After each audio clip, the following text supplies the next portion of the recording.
This is video number 2 of membership processing. My name is Brooke Kachuris. I'm the membership coordinator at ASDA.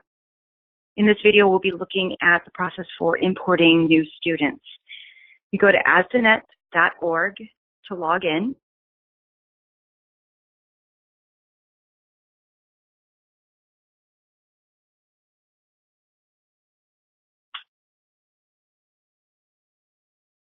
Once you've logged in, you'll see up in the green box, it says My ASDA.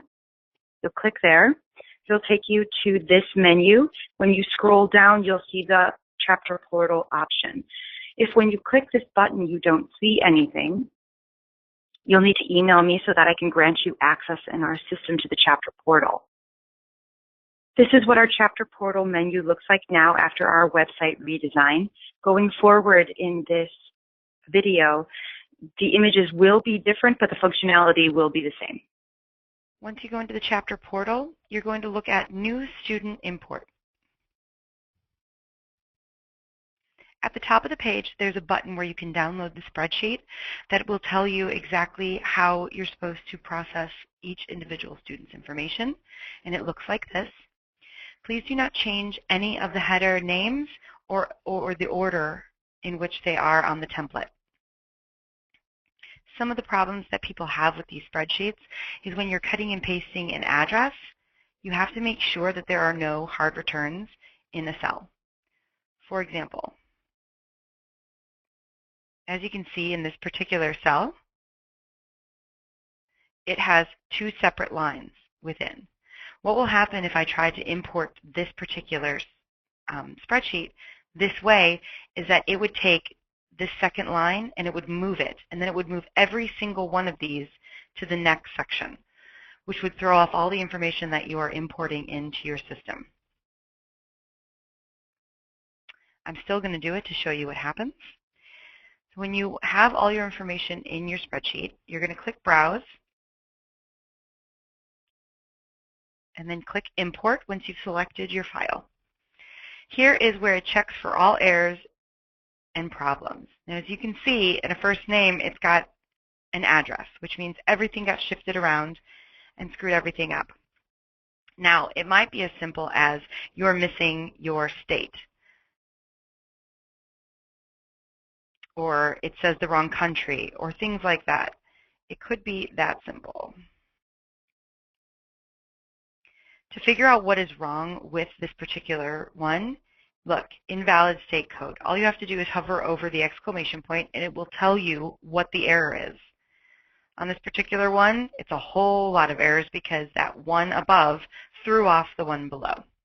So if, say, you're missing an email address and it won't let you import because you don't have an email address, you might want to just click the X and remove the person. Otherwise, you can correct any of the spots that it's telling you to correct and then click Revalidate. In this particular situation, we have such large errors that I would say you want to re-import the information. So I'm going to go back. I'm going to fix the problem on my spreadsheet.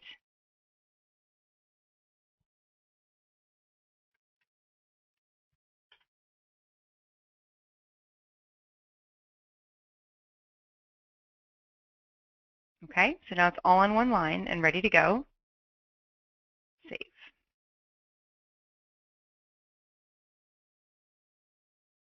Now let's try it again.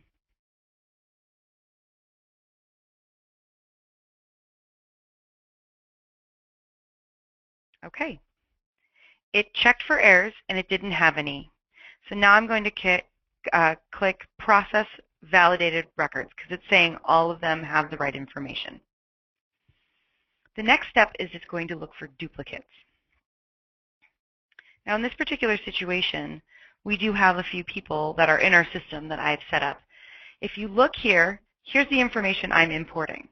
Now it's going to search for anybody that might have a very similar name or an email address or things like that, and then it's going to ask you if it's the same person.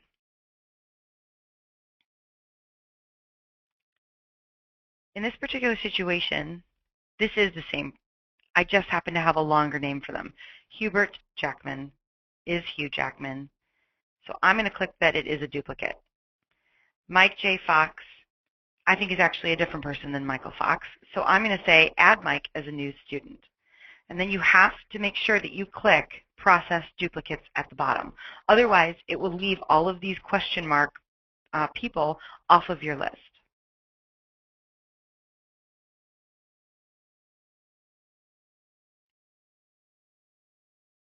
Okay? Step 3 is finished. You've reviewed all your duplicates. Proceed to pay dues. Now you're going to see everybody listed here that is ready for payment.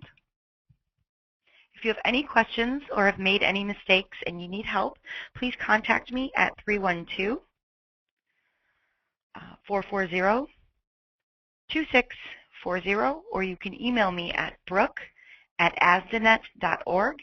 That's BROOKE @ASDANET.org.